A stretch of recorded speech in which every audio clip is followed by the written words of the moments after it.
Sudan is very critical now. No safety now. ஆப்பிரிக்க நாடான சூடான்ல கடந்த 2023ஆம் ஆண்டு ஏப்ரல் மாதம் முதல் ராணுவ ஆட்சிக்கு எதிராக ஆயுத போராட்டம் நடைபெற்று வருது. அரசோட ராணுவ படையான SAF-க்கும் துணை ராணுவ படையான RSF-க்கும் இடையே நடக்கிற கடும் சண்டையில அப்பாவி பொதுமக்கள் பாதிக்கப்பட்டிருக்காங்க. 12 மில்லியனுக்கும் அதிகமான மக்களை இடம்பெயர செய்துள்ள இந்த உள்நாட்டு போர் சுமார் 6.3 மில்லியன் மக்களை கடுமையான பஞ்சத்துல தள்ளி இருக்கு. சொல்ல போனா சூடான் மக்கள் தொகையில பெரும்பாலானோர் அடிப்படை தேவைக்கே திண்டாடுற நிலையில தான் இருக்கிறாங்க.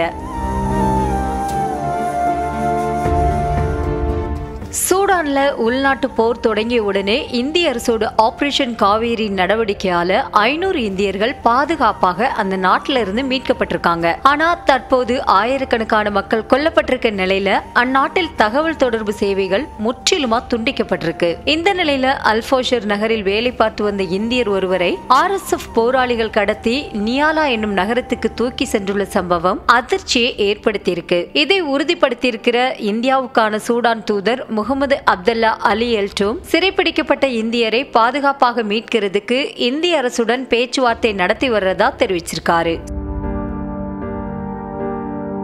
சூடான் RSF போராளிகளால் கடத்தப்பட்ட இந்தியர் ஒடிஷாவின் ஜகத்சிங்பூர் மாவட்டத்தை சேர்ந்த 36 வயதான ஆதர்ஷ் என்பது தற்போது தெரிய வந்திருக்கு. அவரிடம் RSF போராளிகள் பேசும் வீடியோ சோசியல் மீடியால வைரல் ஆயிருக்கு.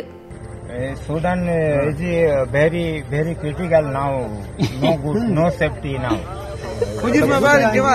ஆதர்ஷுக்கு மனைவி மற்றும் 2 குழந்தைகள் உள்ளனர். 2022ஆம் ஆண்டு முதல் சூடானில் உள்ள சுக்ரதி பிளாஸ்டிக் தொழிற்சாலையில அவர் பணிபுரிந்து வந்துள்ளார். இந்த நிலையில போராளிகள் பிடியில் சிக்கியுள்ள தனது கணவரின் பாதுகாப்பான விடுதலைக்கு உதவுமாறு ஒடிஷா அரசுக்கும் மத்திய அரசுக்கும் ஆதர்ஷின் மனைவி சுஸ்மிதா கோரிக்கை விடுத்திருக்கிறார்.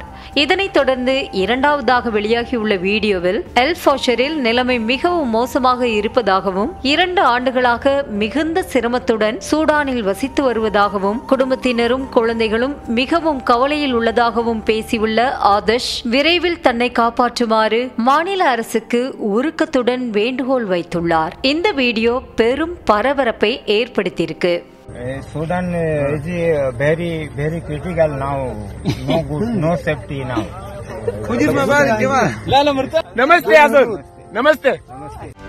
செய்திகளை உடனுக்குடனும் துல்லியமாகவும் தெரிந்து கொள்ள சப்ஸ்கிரைப் பண்ணுங்க.